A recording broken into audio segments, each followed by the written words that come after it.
Nielsen. Detectives log one of the most mysterious superstars of the WWF is missing, and they've come to me as the one man with the ability and the know-how to find him. The one man, they say, who can track down anything. To locate missing persons requires organization, discipline, intelligence. But the most important thing of all is, Domino's, send it right up. The most important thing of all is never going to work on an empty stomach. Now, where'd I put my pen? Oh, boy. Oh. Yes? Pizza. Put it on the desk.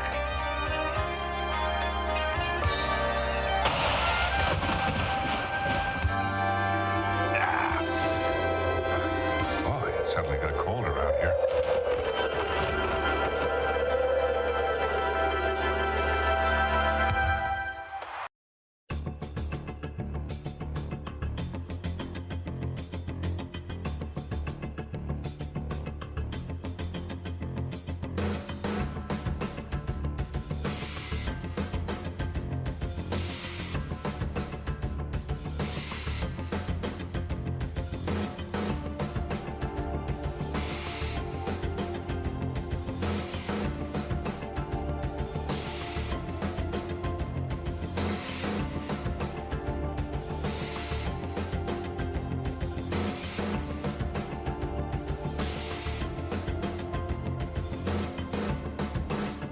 Folks, it's time to slam as we're on a countdown towards the hottest night of the summer, 1994.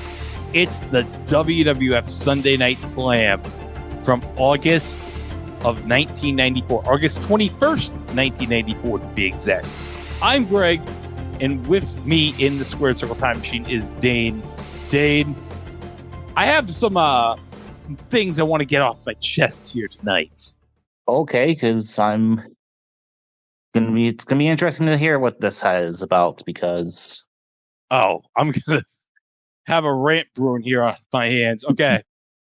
To all you people crying, poor Tony, because WWE is probably gonna run a PLE opposite of All Out. Please stop. Please, for the love of God, stop. Tony Khan is not your friend. He is a billionaire. He is not a family member of yours. Please stop treating him like he's a special needs child. Tony Khan is not going to give you guys an awkward hug. Oh, my God. Listen, I did not care for Vince, okay? When WWE's bad, I will bash WWE. I was not a fan of bringing Brock back. We said that last week. But It's like AEW. It's like they can never do anything wrong. They can never admit failure. Why? Why do you always... I don't get it. I don't get it. And that's already kind of like 6 years of this already, and they're still being treated with kid gloves. Look, you think Jim Crockett sat down when he had Starrcade run up against the Survivor Series? No, he ran Clash of the Champions opposite WrestleMania 4, and he ran a freaking great show that everyone still talks about to this day. Granted, he went out of business like 6 months later, but that's besides the point. He didn't bitch. He didn't complain. He didn't have people say, "Oh, poor Jim Crockett." He's like, he was like, "Oh, that Yankee bastard wants to have a war, and we'll give him a war." But the next few weeks is going to be interesting because, tomorrow is TNA Emergence. Saturday is Triple A's Triple Mania. Next weekend will be AEW Forbidden Door, and the weekend after that will be Clash in Paris. So, if you're really a diverse fan, and it's going to be quite the stretch here for the next few weeks for fans. Yeah, and you know what? I don't care. If I was a kid and I freaking got more wrestling, I'd be like so thrilled. I'd be like, more wrestling, more wrestling. Yes. And meanwhile, I guess in your United States of America, I guess next year you'll be having your WWE PLEs on the ESPN app somehow. Oh, God. You know what? Don't get me started on the WWE on ESPN. It's not as bad as freaking ESPN owning part of NFL Network. Well, the good news is, I think by the time the PLEs are on the ESPN app, I believe if you have, let's say, cable or YouTube TV or Sling, you will probably be able to access it without paying the $30. I know some carriers don't have contracts right now, but I'm sure that they'll be settled over time before the app rolls out. Oh, yeah, for sure. And even, I guess, now, too, the UFC is moving to streaming because they'll be on Paramount Plus, and I guess even some specials now showing up on CBS. Oh, yeah, that's not really suspicious at all, huh? The Yeah. UFC going on Paramount Plus, huh? Wink, wink. And also, apparently, even with more wrestling talk, I guess there's nothing confirmed yet, but they're still hinting at some big news coming up for TNA's media rights, and also rumored, I guess, that they want to put Impact on Wednesday nights to go against AEW Dynamite. So, poor Tony again, you know. Oh, poor Tony. Speaking of which, can we rename AEW Forbidden Door AEW? We're going to poach all these talents' contracts by next year.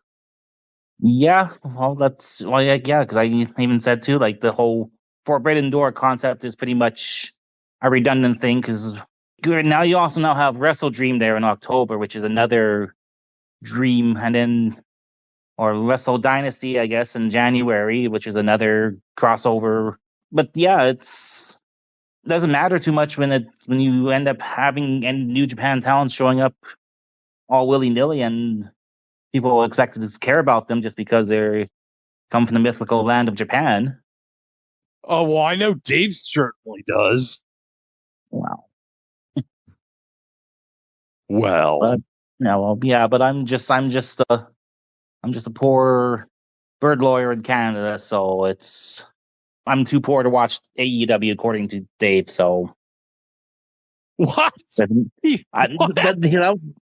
Well, that was his one thing that a couple of years ago he was trying to justify that why the ratings were doing so bad in areas because poor people don't support AEW. It's more of they try to attract more of a richer demographic.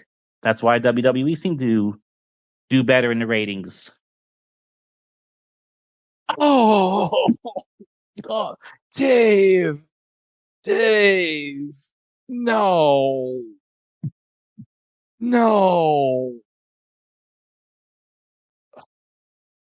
I'm going to have an aneurysm just thinking about this. Which is more harder to comprehend, Meltzer maths or Steiner maths? Oh, Meltzer maths. At least with Steiner maths, it's easy to understand. Yeah. Because, they say all men are created equal, but Scott's a genetic freak and he's not normal. Yes. And then now Braun has decided that 40 plus 47 equals 100 somehow. All right, let's go into the Sunday Night Slam. So yes. We're going to stay in 1994 in August. So we're here for the Sunday Night Slam. We're from the Bigley Center or the Bagley Center. I don't know. It's either the Bagley Center or the Beagley Center. Whichever one. Bagley Center, Beagley Center. It's whatever. Yeah. Sorry, Youngstown, Ohio. It's probably some weird corporate name by now anyways, if it's still standing. Let me just Google it. No, it's still the Bagley Center. Okay, well, that's... Oh, it's named after a local businessman. It is the home of the Youngstown State University Penguins basketball, volleyball, and swimming teams. All right. What is the Youngstown State? Is it? Oh, they're in the Horizon. Okay. All right. So our commentary team tonight is JR and the Macho Man. And I got to say, Macho Man's t-shirt is very excellent tonight. Oh, yes. He's a definite fashion plate. Yeah. This is right after JR came back because him and Macho made the call on the 1-2-3 Kid Bret match the previous month on Raw. Mm-hmm. Which is probably like one of the all-time great matches in the history of Monday Night Raw. Yep. Okay, our first match on this show is Made the USA Lex Luger against Crush. Now, Dane, Crush had cost Lex a shot at the King of the Ring because he cost him in his qualifying match against Double J on Superstars. Okay. Well, that's why we have this match, as well as a residual effect of Crush becoming an evil Japanese sympathizer because Yokozuna squashed him and Macho Man didn't go visit him in the hospital, so he decided to support Japan now because reasons. You know what's amazing? Macho said, I was in both men's locker rooms before the match. So, what, Crush was completely cool with somebody who had a blood feud with him like 5 months ago in his locker room? Well, I guess getting tied up to and hung upside down by your ankles is enough to kind of settle things, I guess. I love this one fan sign here. It's USA, USA, Lex is the best. And there's a picture obviously cut out for the magazine.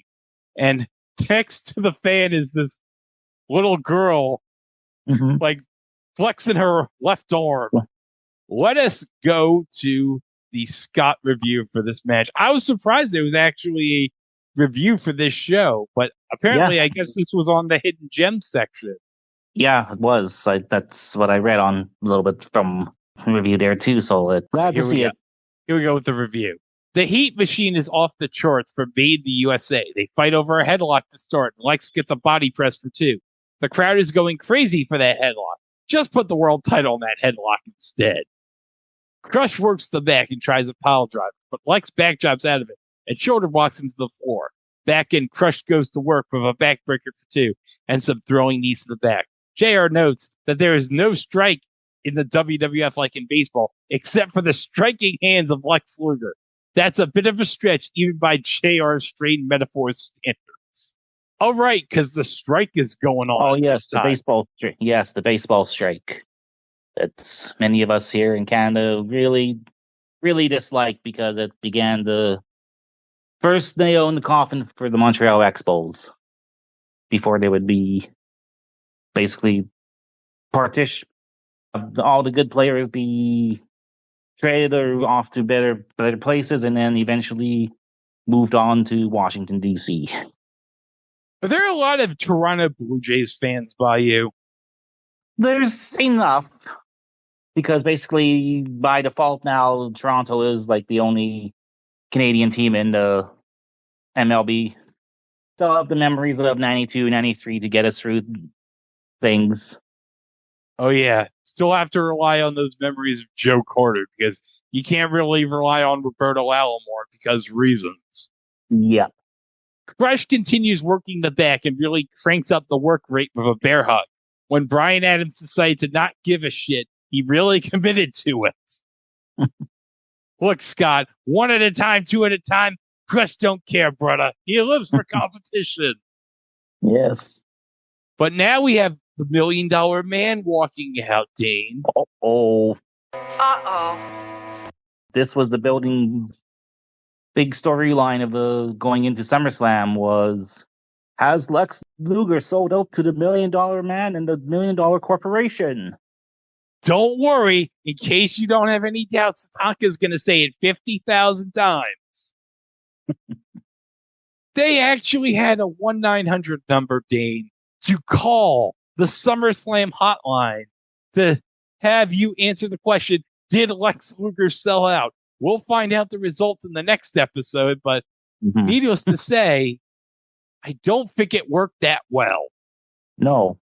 And again, probably one of those things in hindsight, maybe Luger should have turned heel, because obviously the whole made in the USA American hero rah thing wasn't working. Not a knock against Lex, but were fans really that much into the Americana stuff again? Probably not, but it's like you've already turned him like a year ago. It wouldn't make any sense, I think, right now to turn it back. Yeah. So, which as a kid, it's like I had this logic, and sure enough, As we'll find out in the next episode, my logic was pretty right. DiBiase wanders out to count his money while Crush gets a press slam and leg drop. But Luger uses the power of the USA to kick out. We take a break? Scott says, are you effing kidding me? We have to watch more of this boring match. Wasn't that boring, Scott? I mean, compared to other stuff at the time, it probably I would have rather watched this than when we had to go through Inoki and Regal last episode. Yeah, I would have much rather have watched this match than Nasty's and Pretty Wonderful. Yeah. Back with Luger getting beat up in the corner, but they collide, and Luger comes back to the slugfest until Crush cuts him off with a dreaded Hawaiian martial arts thrust to the throat. Luger makes the comeback with a power slam for 2 and a DDT for 2. Then Crush cuts him off again with a super kick and a backbreaker. But DiBiase interrupts and offers Crush a wad of cash to walk out of the match. What? He's just going to pay off Bryan Adams and be like, okay, Crush. Here's money. Let Luger win. And you can have all this money. I'm pretty sure Jack Tunney's not going to be happy with this, Ted. No. He wasn't too happy with you when you bought the world title off Andre, so I'm pretty sure this would be something that would be very conducive. Crush slaps the cash away, and Luger hits the stainless steel forearm of death for the pin at 16:30. Man, Crush should have taken the cash and used it by a better lawyer in 1995. Might not have done any time. Oh my fucking God, Scott.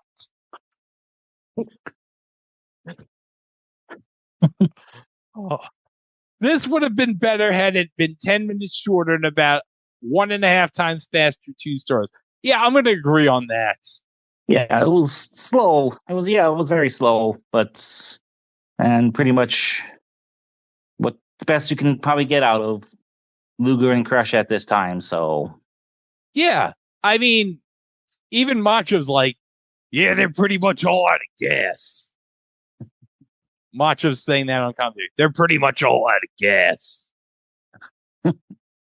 Oh, but meanwhile, after the Sunday Night Slam, we're going to have Vince McMahon and Jerry Lawler live in the studio for our call-in segment in the studios in Stanford. And thank God on the Volt channel we don't fucking get this, because I think I remember watching this as a kid and it was pretty awful. Yeah, I was going to ask about that because I, like on the Vault channel, like they didn't show any. They're like, I kind of even asked them, like, were they like really bad questions then? Like, oh, we're going to find out because Scott has a section about that at the end of his notes, because I guess when this aired on the network, they aired the whole thing unedited. Oh, wow. Yeah. So probably when they got the Volt channel, they were like, F this, we're not going to show this shit. Yeah. Well, the call-in segment begins at 9:30. But okay, Dane, we're going to recap of the situation with The Undertaker. So let's remind everybody. The situation with The Undertaker is he died, I guess, at the Royal Rumble? Died and ascended to heaven, I guess, but after taking a beating from about a dozen heels in Yokozuna and getting stuck in the casket. Yeah, got stuffed in the casket by the 1994 version of the Bloodline. But okay, Dane, you're not going to believe this. After The Undertaker ascended to the heavens, yeah, we got Undertaker sightings. Oh yes. My favorite is just like Elvis. Just like Elvis. My favorite is the guy who works at Dunkin' Donuts saying, yeah, there was this big guy who asked me for 9 coffin-shaped donuts. I look up, and there he was, The Undertaker. I mean, this guy was huge. So, of course, I say, may I help you? This guy wants 6 dozen coffin-shaped donuts. How would have Dunkin' Donuts had such? I can see them doing it maybe for a Halloween promotion, but on a regular basis, or No, I don't think I've ever seen coffin-shaped donuts. We have a guy in a furniture shop talking about how he saw The Undertaker. We have a guy at a gas station saying he saw The Undertaker. Guy at an auto body place. We got a guy at a mobile, and he, I guess, saw The Undertaker too. Yeah. But apparently, like, one man said he found The Undertaker, Dave. He did. Which man was this? Oh, the $1 Million Man, Ted DiBiase, said he found The Undertaker. Wow, that actually makes sense because he actually brought Undertaker into WWF. Yeah.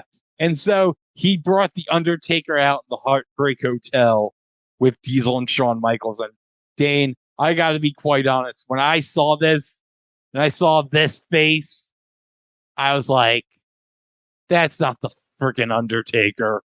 It's a phony. It's a phony. A big fat phony. Oh, big fat phony.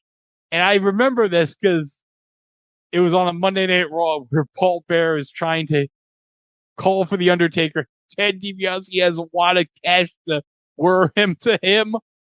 And Paul Bearer is like, oh no, that's not The Undertaker. That's not my Undertaker. Oh yes, that isn't my Undertaker. That's a fucking phony. Oh yes. My Undertaker doesn't go for cash.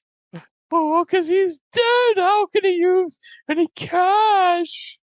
He only uses plastic, my Undertaker. So we have this match for SummerSlam. The Undertaker against The Undertaker.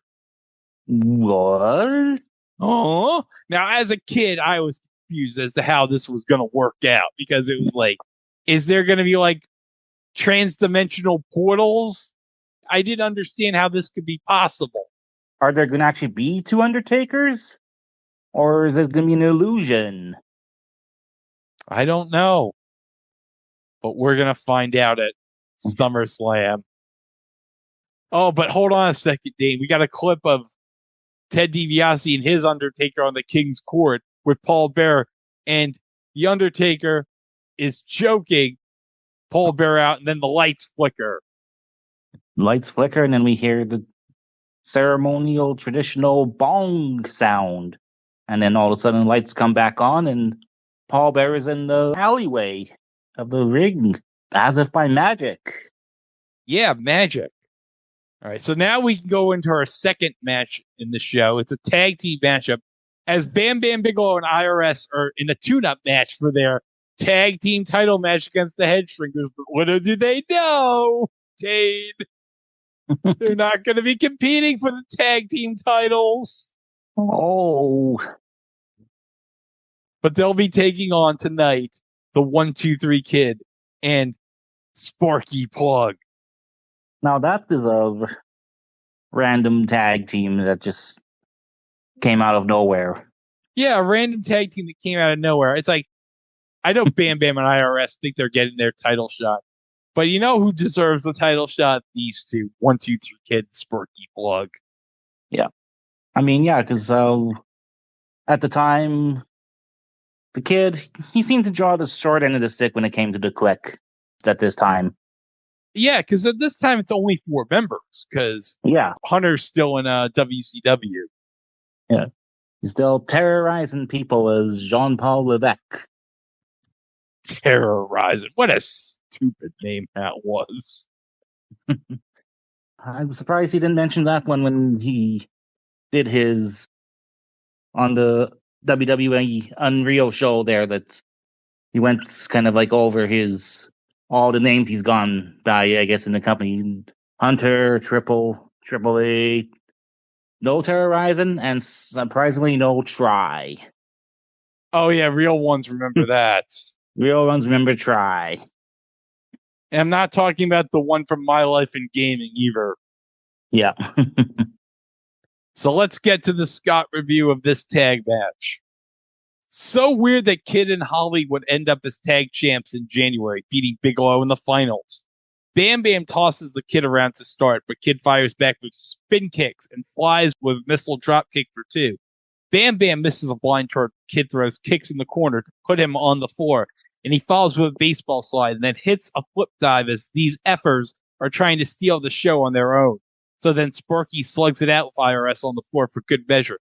Back in, Plug goes up with a flying elbow on Bigelow for 2 and dodges a headbutt, but then misses an elbow like a geek, and IRS comes in to take over.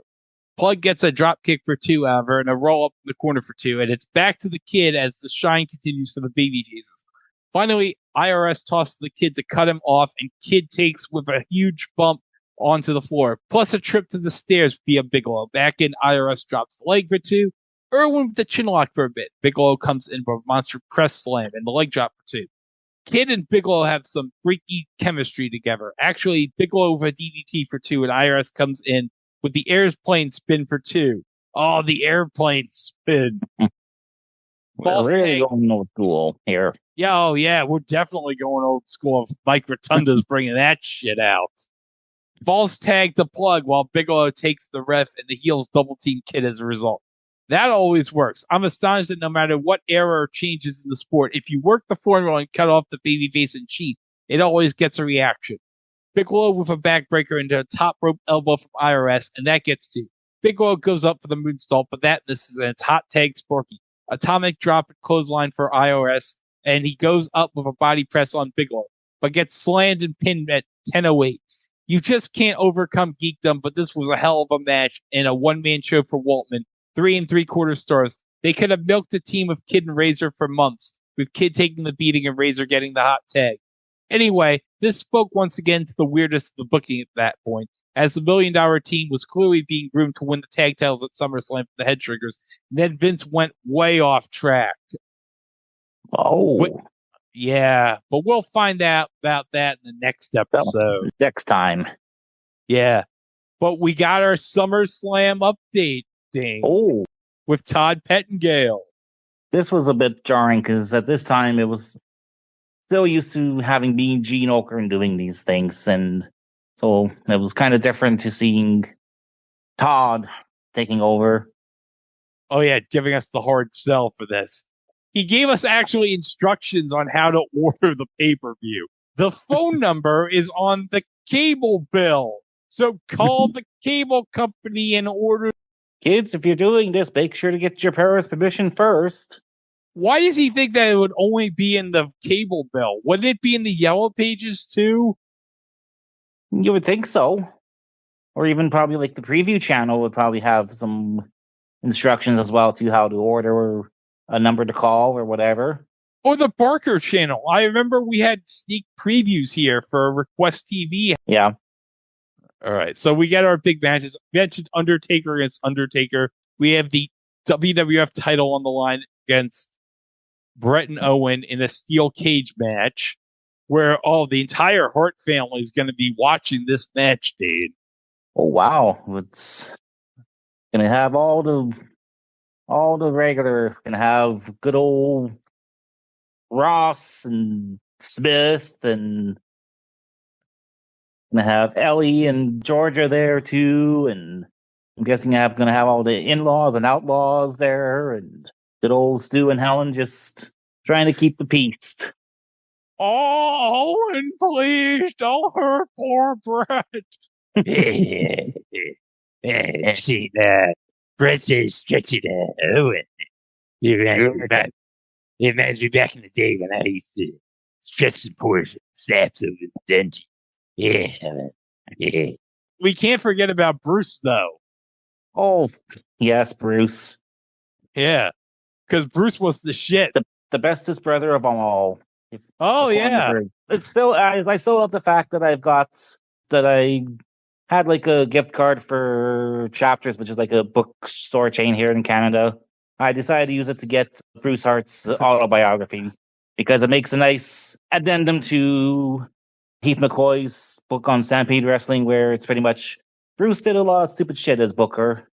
And then Bret's autobiography, where it's Bruce is the shits, had delusions of grandeur, and did a lot of stupid shit as Booker, the Stampede Wrestling. And then Bruce's book is like, no, here's why everyone else is stupid but me. you know what? I gotta love Bruce and how delusional he is. It's like, he gives me such freaking joy. Oh, we got the Intercontinental title on the line, Dane, as Diesel takes on Razor Ramon.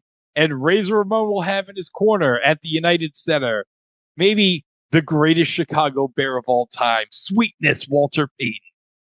Oh, yes. Plus, I think I thought as well as like to stress as well, too, that the United Center is also brand spanking new.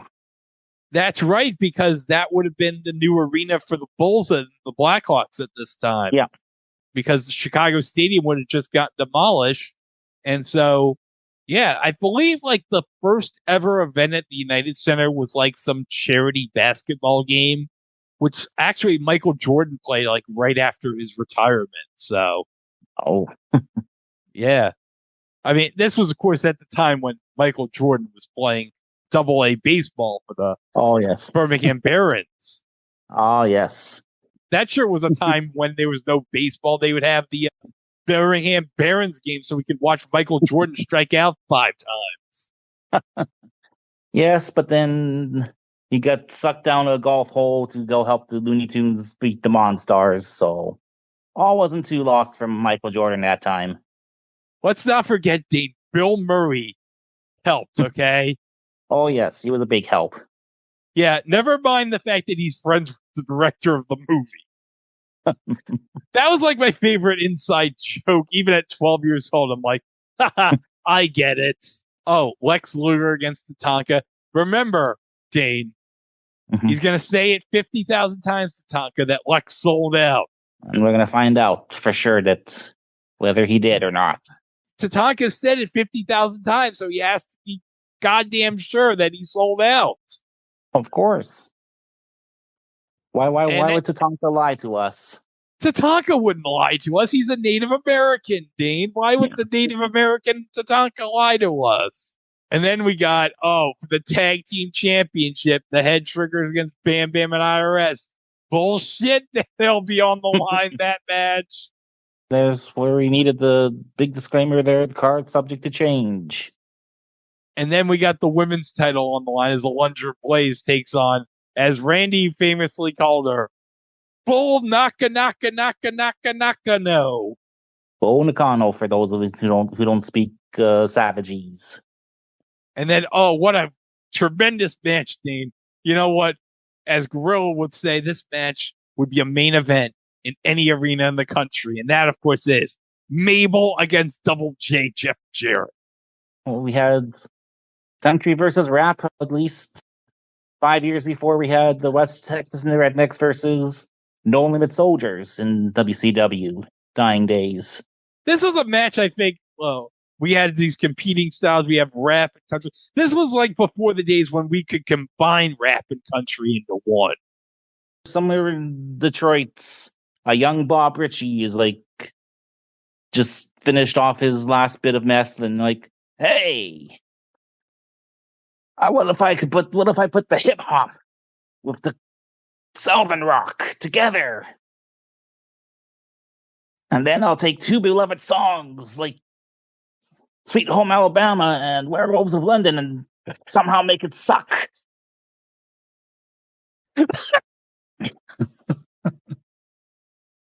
I was waiting. One thing I didn't mention, Dane. This pay-per-view is actually sponsored. Oh, we have a sponsor. Yeah, it's sponsored by Domino's Pizza. You mean TKO didn't invent corporate sponsorships? No. Slowly killing the business? No. Apparently, you have to go back 31 years. Yeah. Domino's sponsored this pay-per-view. I know. Oh, wow. I remember what a big deal this was. It's like, what? Domino's Pizza? Domino's delivers pay-per-view action. Now, okay, Dade, I live in Long Island where we could get like pizza from any old pizza joint anytime we wanted. So it's like I didn't really have much Domino's back when I was a kid.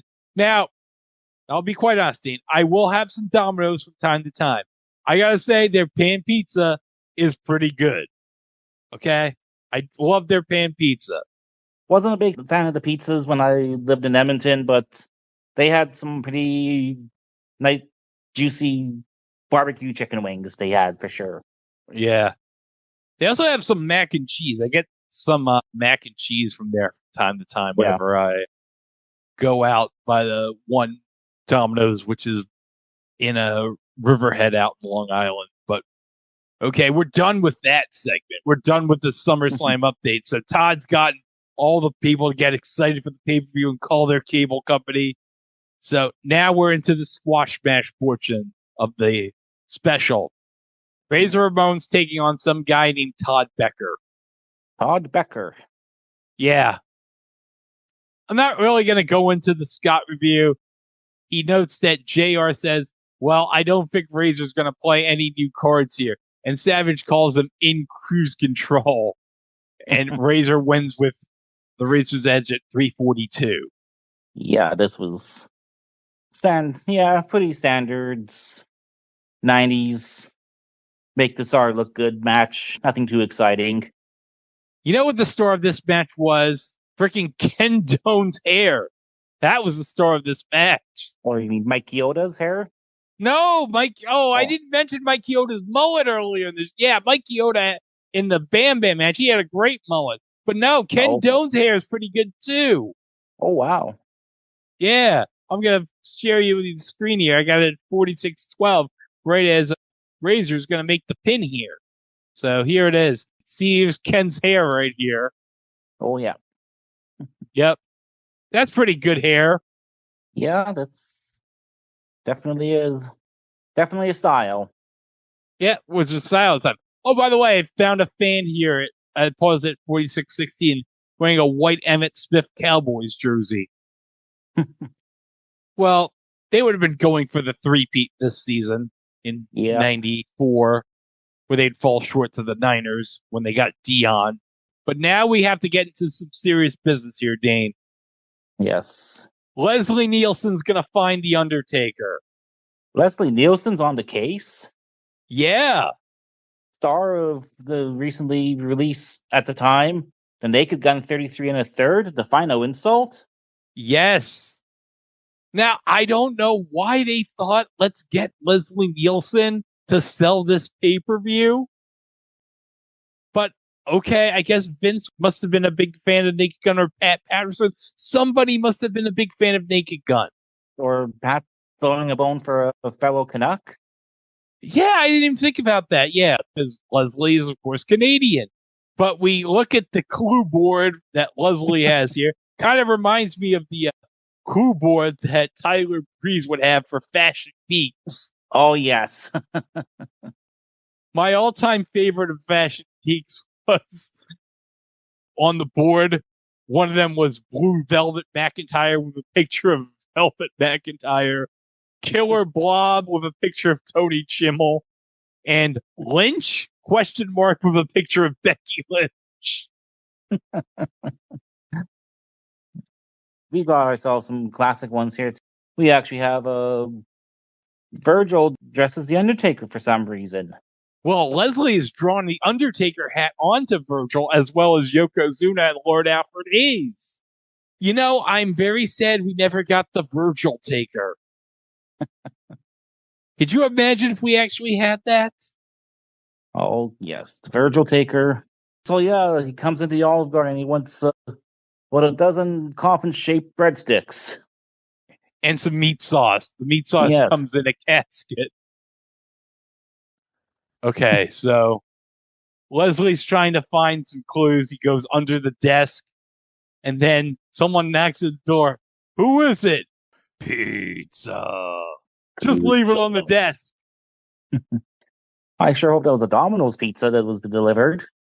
Oh, well, you're not going to believe this. A very, shadowy figure in a hat comes to deliver the Domino's pizza onto the desk and leaves. And then Leslie's like, wait a minute. Wait a minute. I asked for pepperoni. To be continued. But yeah, I kind of like the idea that it's implying that The Undertaker is now moonlighting as a pizza delivery person. You know, I have a question, Dane. How did The Undertaker get hired as a pizza delivery guy? He must have been ahead of his time. He kind of was like an Uber Eats driver like 30 years early. He invented Uber. DoorDash. Yeah. Inventing ways for people to make money on the side. Yes. I mean, being a wrestler and an Undertaker, that doesn't pay enough of the bills in Death Valley. Oh, yeah. You gotta pay for all those motorbikes that you gotta drive out to the desert. Yeah, or he might need another double wide, double deep casket for Yokozuna by the end of the year. Oh, hold on a second, Dane. Earlier this week. We have I'm on strike. Oh, I was wondering if we would ever get to see him, but oh God, there he is. Abe. Now, was he going by? Because I know he had two names, either MVP, no, not that MVP, or Abe Knuckleball Shorts. Well, the character debuted in the 20-man battle royal for the Intercontinental title as MVP. He disappeared for a while. I guess Steve Lombardi went back to the Brooklyn Brawler. But when the strike happened, they brought the character back. But they called him Abe Knuckleball Schwartz. And I'm like, why the hell did they call him that? I don't know. I mean, why was Bob Sparkplug Holly's original name Thurman Sparky Plug? Even in Bob Holly's book, I think one of his chapters like, who the hell is Thurman Plug? And I love how, okay, I'm going to reshare the screen here. I have it paused on the Vault channel at 47:53. Even the fans are like, what the hell is this? What is this? Even this kid in the UMass shirt's like, get that crap out of here. Get that garbage out of here! Nothing like sticking it to one of your competition's things by making fun of the fact that they have a union that the players want to try and have some basic things like health coverage and time off for their families and stuff. Oh, yeah, we can't have that in the World Wrestling Federation. No. Because our season never ends. Oh, yes. Oh, God, I remember those. Well, at least they made sense because Macho used to be a baseball player. Yeah. I think I think they even had another one, too, like where Diesel's like, I think, like once he turns face, he's signing a bunch of autographs for the kids, and then it's like, WWF, we still care about our fans. Well, that's nice, Kevin. Yeah. Okay, so we got a tune-up for the big women's title match for Bull Nakano as she takes on Heidi Lee Morgan. Oh, I think she apparently made a previous appearance in the women's title tournament they had. Yeah, because she was in the finals with Alundra for that title. Yeah. And I gotta say, she gave a pretty good performance in this match. Oh, yeah. And then also got Bull Nakano pulling out the old, what would become the PTO, the Page Tap Out. Oh, yeah, that was so sick. Okay, I'm not going to go through the Scott review of this, but I'll say this. Yeah. He gave this a 1.5 stars, and it was 7.28. As Scott was not too hot on Heidi Lee Morgan. But I got to say, Scott, you're wrong here. This was actually a pretty fine match. Oh, yes. Like, again, it's could show what's if Vince actually gave a crap, he could have probably had a decent women's division in 94 to 96 before Alundra decided to take the money from WCW and killed off the division till about 98, 99. Yeah. Okay. Well, we got a big interview, Dane. Okay. It's with Bret Hart and Ray Rougeau, conducted on Superstars from earlier this week. All right, Bret. Just last week, we heard your brother Owen's comments from inside the 15-foot-high solid steel cage. Now, as a matter of fact, he has stated that he will rattle your cage at SummerSlam. Now, the emotions obviously have to be running high right now in the Hart family. How do you feel? How do I feel?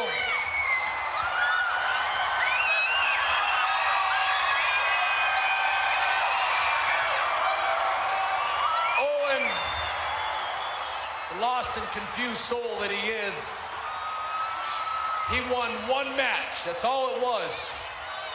Let's be honest, Owen, in that one match, there was a lot of emotional pride at stake.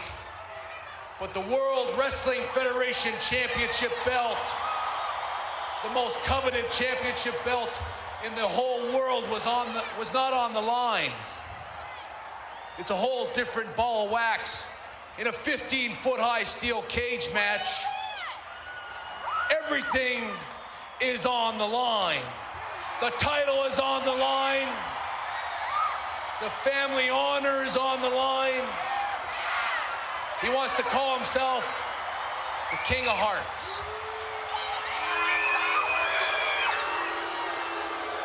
You know, everybody in my family, my mother, my father, all my brothers and sisters, you're talking about the entire Hart clan is going to be making that trip down to Chicago in the SummerSlam, because they want to be there for one reason. Because no matter what happens, it is going to end right there in a 15-foot-high steel cage match. The most dangerous. I mean, this is a match where people, you end careers in this match. And I think it's a shame that it had to come down to this. The two brothers own flesh and blood, that we couldn't work something else a little different than this on. But you know, and I know, that you pushed this to the limit. You're the one that won a 15-foot-high steel cage match, and brother, you got it. You know, people talk about WrestleMania and that one victory for you that seemed to rocket you up to where you are.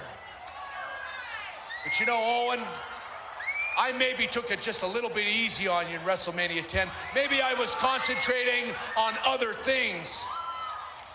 But I'm not going to be looking at anything else but you. And as far as Jim Neidhart goes, I've talked about how fat he was, but I failed to mention that he's really stupid too. Because Anvil, you're on the outside of this cage match. You can't do a thing. So Owen, you know how I look at things? I remember when you were a little baby and you were in the crib, you had your wet diapers on, and I used to climb up and do like a chin-up on your crib and just look at you. And you know, you used to cry. Well, it's gonna be the exact same thing in the SummerSlam. I'm gonna peer through that bars, that 15-foot-high steel cage match with the World Wrestling Federation Championship belt draped over my shoulder. And Owen, you're gonna cry yourself a river of tears when you get used to the fact that you lost to the excellence of execution, the best there is, the best there was, and the best there ever will be. And Rougeau's like, oh, Bret, you're going to be facing Owen in the big steel cage match at SummerSlam. How are you going to do against Owen Hart in the big steel cage match at the SummerSlam? And Bret's talking about how it'll be like the time when he climbed the bars when Owen was a baby, making faces at him. If you read Bret's book, you kind of know that a bit that Owen was a baby, that he actually was in the girls' part of the house. Oh. That's even more funny. Yeah, and so now you got the idea of Bret coming in and then probably like big sister Ellie or Georgia defending little baby Owen. And then he fat shamed Neidhart. I sure hope you have a brother-in-law that's going to be in your corner there, Bret. I got a question. Do you think that brother-in-law is going to want a title shot down the line? I hope so. We can only hope. And he just came back from Jupiter and Mars. This is not human, baby. He's not a human, baby. I'm human. Ed's human. Johnny here is human. You're not human. You're a test tube, baby. Bret also says when the match is over, Owen will be crying like a baby. Okay. And I think we also dropped that in a few of the SummerSlams as well, too. Oh, yeah, because Bret loves saying the SummerSlam a lot. That's probably what happened with him and the confusion with the ticket and his seat that he was supposed to have had at SummerSlam this year. Asked his PR person to get the tickets for the SummerSlam. Oh, yeah. And they only got for SummerSlam. Yeah. They forgot to put the. Yep. Because Bret never said it properly. Yep. But we get the famous new gen promo with Bret and the kid with the glasses. Go get him, champ. But Dane, we got a terrific matchup here. This is a dream match for me, okay? Diesel versus old Uncle Fred himself, the Typhoon. Oh, yes. Diesel and Uncle Fred. This is a dream match for me. And of course, Diesel being heel, so he still just has the idling diesel truck engine theme music. He doesn't quite have the knockoff Roseanne theme yet. No, we gotta wait till he becomes face in 3 months before that happens. Yep. It's easy to forget that Uncle Fred came back right after the Shockmaster stint to be replacement Earthquake after he left. Yeah. Although I think I remembered seeing, for some reason, I remembered there was on Superstars or Wrestling Challenge, I think there was a match between Yokozuna and Crush versus Typhoon and Mabel. Wow! I would love to see this match. It probably sucks, but I would love to see it. Yeah. I think it happened shortly after Yoko dispatched Earthquake, like when they had their sumo match and then they had a regular match where Yoko squashed Earthquake and then Earthquake was gone by that time. Okay, let's get into Scott's review for this special non-title attraction match. Oh, yes, because we got to remember it's non-title. Yeah. So if Typhoon wins this match somehow, he's SOL. Despite Diesel's status as IC champ, Typhoon is not in line for a title shot. Hopefully he can break through the wall of contenders and fall into a title match. Frankly, I don't even remember Typhoon coming back to the WWF after the Shockmaster thing. Apparently it happened. Typhoon gets a slam for 2, and Diesel bails off that back in. Typhoon gets distracted by Shawn, and Diesel gets a shoulder block and elbow for 2. Diesel with an ass choke in the corner, but Typhoon makes a comeback. This is a leg drop. He comes back with a corner splash, but Diesel cuts him off with a clothesline and pins him at 5:03. Is this the Survivor Series? And then Typhoon just pops up right away and no-sells it. Jesus, this was all kinds of terrible, and even Shawn running around ringside couldn't make it entertaining. -1 star. And who in their right mind would bring Ottman back and try to book him as a serious babyface right after that WCW run? Well, we never got the answer to the Super Shockmaster date. No, we didn't. No. Was he going to get, drink a bunch of, the ooze from Teenage Mutant Ninja Turtles 2 and turn into, a giant version of himself, basically? You know what's amazing about the whole Super Shockmaster thing and how he referred to himself as Uncle Fred? It's like, it only makes sense if you know that's what Cody referred to him as. But it's like, no one's going to fucking know that in 1993. No. No one's going to care about this insider bullshit at this time. No. It's like, why was he called Uncle Fred as a kid? Yeah. It's like, that doesn't make any sense. I guess in storyline, it's like, why do the kids call you Uncle Fred? And Shockmaster's like, because they don't know I'm the Shockmaster.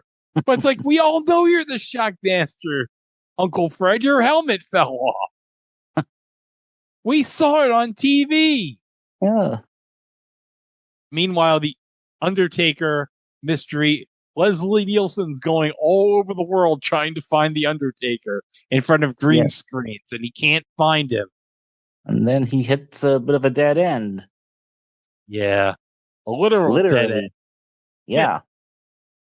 Hey, we get more plugs for the Vince Jerry interview segment after the show. Oh, God. It's going to be horrible, isn't it? It's going to be horrible, and thankfully, we're not going to be able to watch it. Well, speaking of horrible, we're going to see Ted DiBiase's Undertaker in a jobber match. Oh. Oh, God. This was painful. Yes. Although, you know what? Fair play to Brian Lee. He at least was maybe about a few inches shorter than Mark Calloway, but he still had the mannerisms down pat, I think. Yeah, kind of. It wasn't like when we would have in 95, 96, when we have the fake Razor and fake Diesel coming in. Okay, so let's get into this Leslie segment before we check out for the night. So here we go. Yeah. All right, fans, Ray Rougeau here. The Undertaker mystery is thickening. I want to start that over. I didn't like it. There I was, heading poolside, trying to catch some rain. Sorry, Ray. The girls were feeling macho. Macho Man, you're so big. Easy now, girls. It's family entertainment. Yeah. I had work to do. I was scanning around the globe for clues to the biggest mystery of our time. The sun was extremely bright. If your deductive capabilities were a fraction of what you profess, this incognito caper would have been solved by now. Thank you, son. Right kid. And he was right. After all this time, I'm still tormented by that one burning question. How can there be two Undertakers? Maybe one is corrupt like you. Police, arrest that man. I will solve this case at SummerSlam. So let's review this segment here. All right, fans, Ray Rougeau here. The Undertaker mystery is thickening. Oh, I want to start that over. I didn't like it. So Leslie was heading there poolside, trying to catch some rays, and he knocks Ray Rougeau over. Vince would have had a good proper laugh at that. And the girls were feeling macho. Hey, look, there's some girls with macho. Yes, and like I said in the pre-chat, I'm kind of disappointed we didn't get the mini macho because feeling a little they were feeling a little macho, so they're feeling. Oh yeah, that would have been great if we got the little macho man back for that. Yeah, little macho man, but then voiced over with Randy's voice. Oh yeah, I'm the little macho man. Oh yeah, just be careful, ladies. This is all family entertainment. Yeah. So Leslie takes a tabloid magazine and he was scanning around the globe. Get it? It's a tabloid called Around the Globe. Around the globe, and there's actually a big photo of the Undertaker on the cover too. So they're on the hot trail too of where the Undertaker is. Yeah, but look, there's an advertisement on the back of this magazine for a Three Stooges collectible plate. Oh, wait, what? Yeah, right here on the back of this plate. That is quite. They really went in on to make this one kind of seem like a legitimate tabloid magazine. Yeah. Although I bet you freaking Joe and Quinn were kind of disappointed, like Shemp or Curly Joe wasn't on this plate. Yeah. Shemp. Get the F out with that shit. The sun was extremely bright. And there's this little kid talking about how if your deductive capabilities were a fraction of what you profess, this incognito keeper would have been solved by now. And Leslie says, thank you, son. Thank you, son. He's bright. He's great, yeah. And to hammer in as well, too, he's got glasses and a tie and business shirt on for some reason. He's reading the Wall Street Journal. Yeah, so he's exceptionally bright because he's like a super nerd. But Leslie has one question. How can there still be two Undertakers? And then, what's this, Dane? There's another Leslie Nielsen. Another? What? Wait, what? What kind of Hollywood trickery is this? Yeah, what kind of shit is this? But the standing, because we got Leslie Nielsen that was sitting on the veranda chair there, and then we got standing Leslie Nielsen reminding us perhaps one is corrupt, but corrupted in greed, just like you. And there's like a couple police cops there to take away the sitting Leslie Nielsen, possibly off to the same jail that the Mountie was in that night. All that in that night, which, as we all know from Gorilla, the one Paul Bears hits from the crypt, like the Mountie, of course, Jacques, he was never the same after that, according to Gorilla. Yeah. Well, yeah, and that would be the same if when you're got a couple of guys there afterwards, like the stereotypically ambiguously gay duo there, the Leather Daddy. Don't you just love the way leather feels on you? Get me out of here! By the way, I wonder, judging by 1:15:54, if like Freddie Blassie played the stunt double for the other Leslie. Could have been, because I mean, they almost look alike at the time, and Freddie was at least still kind of not completely reliant on a mobility device. Yeah, because I remembered him there during the invasion when he came into the WWF locker room on his motor scooter there. Stand up. And then those callous McMahon kids, Shane and Stephanie, telling him afterwards he's going to die just like the WWF. Not a good thing to tell a really old person, because I think he probably actually died a few months later anyways. When did Freddie die? I gotta look this up on Wikipedia real quick. Okay, let me look. Classy Freddie.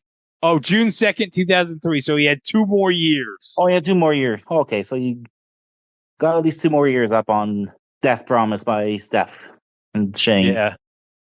So take that. Yes. Meanwhile, Leslie says he will solve this case at SummerSlam. Oh, wow. I wonder if he's going to bring any of his other Naked Gun co-stars with him. Will we see George Kennedy? Will we see Priscilla Presley? Well, we know one's occupied. He can't show up at the show. He's kind of got a pesky double homicide case going on around this time now. Yeah. Don't worry, though. We'll see his Bronco in about 1.5 years. Oh, yes. Stay tuned for our eventual review of WrestleMania 12. Oh, yeah. That'll be coming next year, WrestleMania 12. I guess we got to say that because we're going to keep covering WrestleMania 12. So that'll be our WrestleMania for next year. So I guess so, yeah. I think this was their thing that they did at the time. Like this was all on USA's specials, because I remember always seeing them talk about, like, say, the March to WrestleMania or SummerSlam Spectacle or Survivor Series Showdown. So this was always kind of like this last minute hard sell for the pay-per-view. I mean, not like today where we have like the go home Raw or go home SmackDowns before any PLE now. Did you get these shows out in Canada or no? Unless, like I said, unless you were fortunate enough to have like a satellite system that would actually get to the US stations like USA and TBS and stuff like that. No, we didn't. Oh, it's a shame. Well, at least now you can watch them years later. Yep. All right, now I got to go, Dane, to the end of Scott's review. So he has this little thing about the live call-in portion of the show. So, okay, let me read this. For the last 30 minutes, we get a live call-in show with Vincent Ting. One caller wants to know if the other Undertaker might be the real Undertaker's partner when they were the Twin Towers.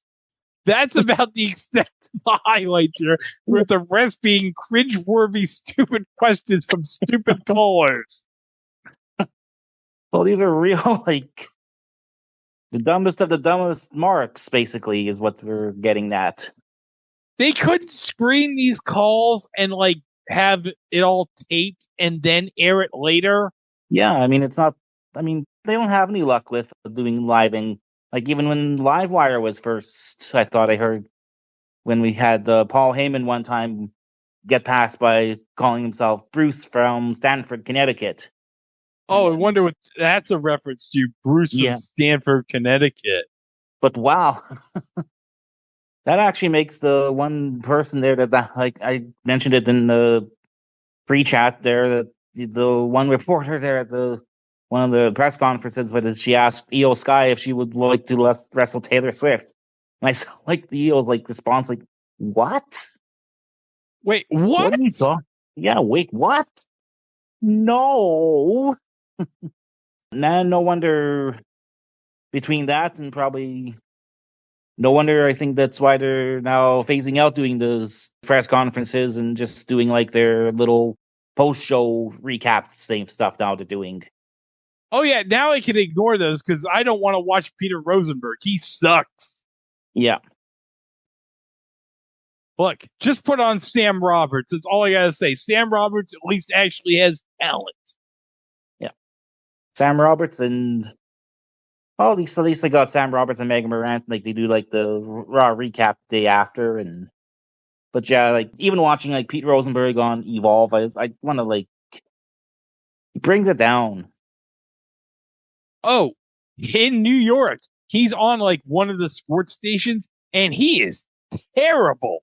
He is like so awful. It's like, who told this guy he was talented? Because if I were like a radio producer, I'd say, you effing suck. Dear God. I have more talent in my pinky finger than he does in his whole body. But okay, that was the Sunday Night Slam. And so we're going to be in 8 days at the United Center for SummerSlam 94. And that's going to be our next episode on the Squared Circle Time Machine. And Dane, I got to say this. We're going to have mystery of the two Undertakers solved. Leslie Nielsen's going to get to the case. We're going to find out for sure if Lex Luger sold out, because Tatanka is going to say it 50,000 times. He's going to make sure we don't forget he sold out or not. Plus, we get to find out whether the fans thought Lex is sold out. Oh, yeah. We're going to see if the fans actually bought this shit by paying the number to call the freaking SummerSlam hotline and vote. Yep. And then we're going to have Bret and Owen in the big steel cage match for the title. I hope that we'll see just about everybody from the family there. It's going to be some good times. Oh, yes. Smith with his daughter named after Satan himself. Wow, wait, hold on a second. What? Yes, Smith. As I remember, I kind of told you this before about Smith. Like he was always a bit of a screw up, always. So Stu decided to send him to Antigua, which was surprisingly had a huge following for Stampede Wrestling. So he sent him there to do promo stuff for the station there, and maybe helping dub the Ed Whalen's voice into local stuff like we had for the one skit there for the Rio McCoy there for Jamaican Doctor Who. Oh, yeah. You look like no Dalek to me. You don't look like no Dalek to me. So anyways, Smith decided when he comes back, he had married a local woman and came back with her pregnant. And the daughter's name is Satania.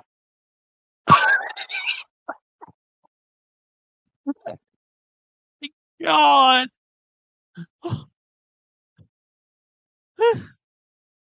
Now, I thought Bret naming his kid Beans was weird. Oh. No. Bret's kids' names are probably the least crazy ones. Okay, I got a question. What kind of a name is Smith Hort? Probably could have been, I don't know, probably one of those old English names that might have meant something. It would have made sense if it was named after Davy Boy, but it's like that's like years and years away. Yeah. Oh, whatever.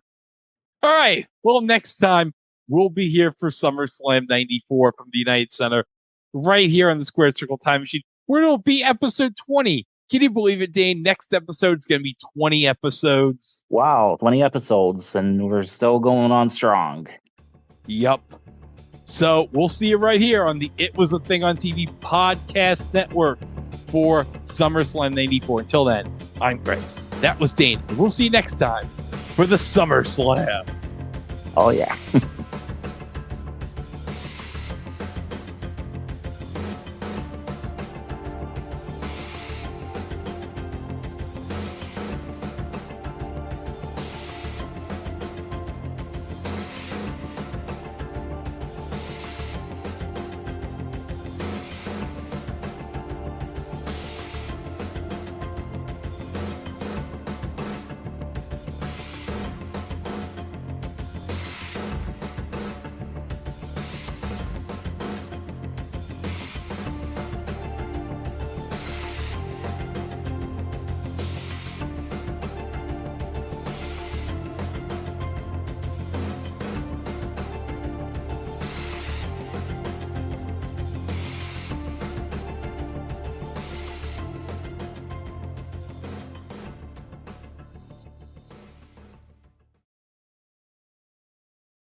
Nothing to see here, please.